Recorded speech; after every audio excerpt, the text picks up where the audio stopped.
Hayden Fontanet, Mr. Rojas, at the sentencing.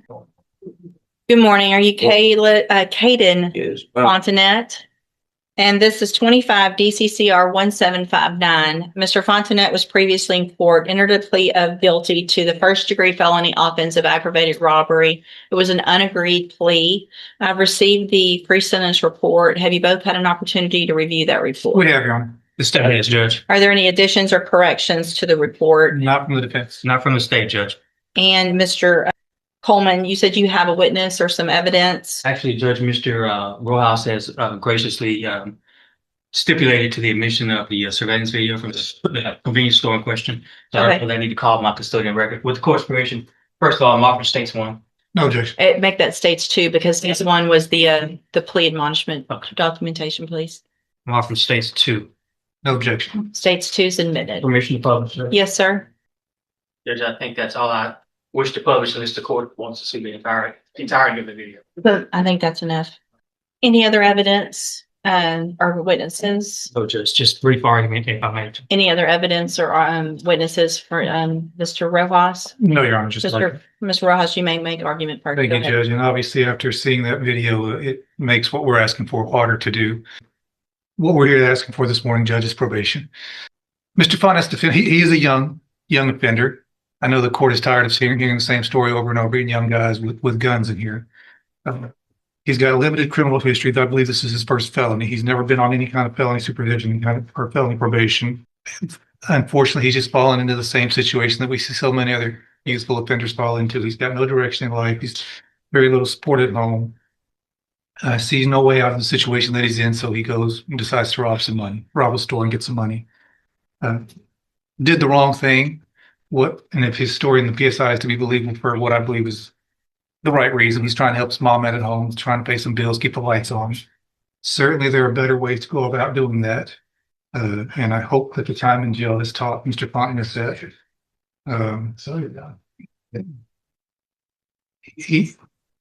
We've got options here, Judge. We can send him to prison or we can put him on probation. Certainly, he's on the road if this conduct continues, he's on the road with prison. I don't know that the day is the best time to make that exit for him.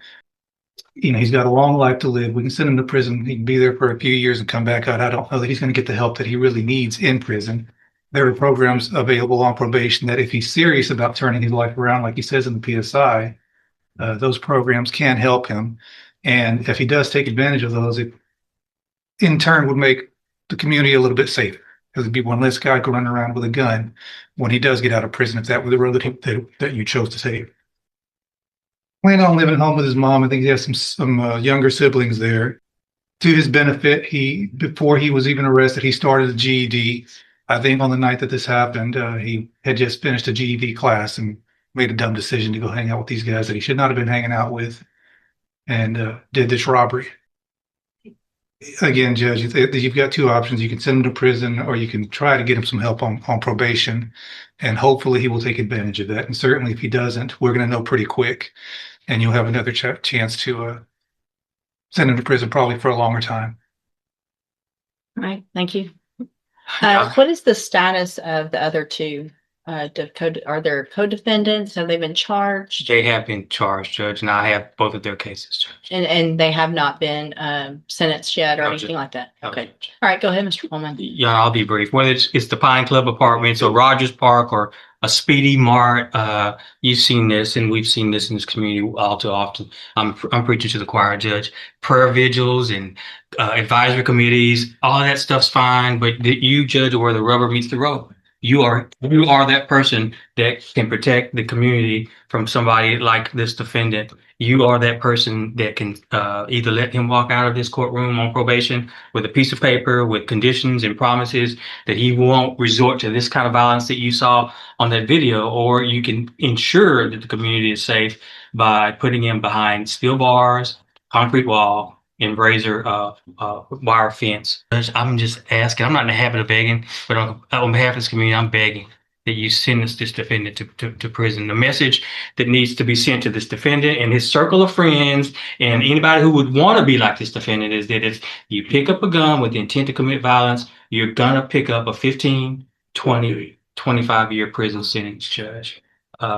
And I'm just asking that you do this on behalf of people who live at the Pine Club apartments, who just want to live in peace, people who want to go take a walk at Rogers Park and not be robbed, and somebody that wants to stop at a Speedy Mart convenience store and pick up some snacks without becoming a victim of a robbery. That's all I have, Judge. Thank you, Mr. Coleman. So, Mr. Fontenette, there was a time some years ago that there really wasn't even a question. Everyone, state's attorneys were recommending youthful offenders, probation. Let's give everybody an opportunity. And things have just changed in such an incredibly dangerous way with young people doing what I just saw you do on that screen. I cannot imagine the fear that that person had that was working in that store, that he now has, just trying to go to work, make a living, and go home.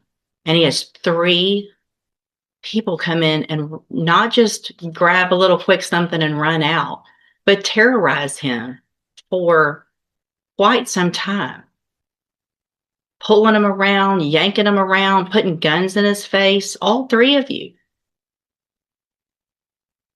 I also, in addition to the PSI, get jail incident reports. And you apparently like to fight and jump people, which is what's been happening in the jail. So it makes it very difficult for me to go, oh, this is somebody that's going to get out and behave, who can follow the rules, because you can't even follow the rules in jail. And the pre-sentence report shows that you're a high risk level, which tells me that after they've looked at everything, that you don't have, unfortunately, a good likelihood of being successful if I were to put you on probation. And Mr. Coleman's right. We're tired of it. And there's got to be something done. So in cause number 25, DCCR 1759, I'm going to find that you entered your plea of guilty freely and voluntarily. I'm going to find sufficient evidence to find you guilty. And at this time, I'm going to find you guilty of aggravated robbery. I'm going to sentence you to a term of 25 years in the institutional division.